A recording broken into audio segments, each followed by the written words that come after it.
Hi, seventh grade. It's been a while since I talked to you this way. Normally, I'm drawing a picture. Um, so for this week, we are not doing anything new. You have 2 weeks to get your graffiti done. It's because there's a lot of steps, there's a lot of things. There's drawing the letters, there's doing the drop shadows, there's doing the gradients and everything inside. There's adding color if you want to add color. So this is a big project. That's why I'm giving you all of this extra time. Also, I want to give you time to get caught up on anything that maybe you haven't turned in up to this point. So I think most of you are doing pretty well.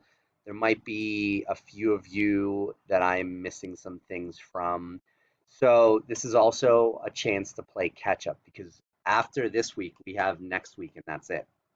So next week we'll do a real quick little drawing assignment because you're only with me for 4 more days. I think the 9 weeks ends on Thursday, so I don't even see you for a full week. Um, so that's all. I just wanted to clarify. Use this week to finish up that big graffiti project. Also use it to get caught up on anything that you haven't turned in or haven't finished.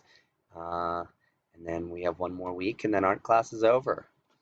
Hmm. So, thanks for all the hard work you guys have been doing so far. I really appreciate it. I really have been enjoying all of your projects and all of your work. You guys are killing it. And I think that's all. So, get that graffiti all finished up, get that into me by Friday, and have a good week.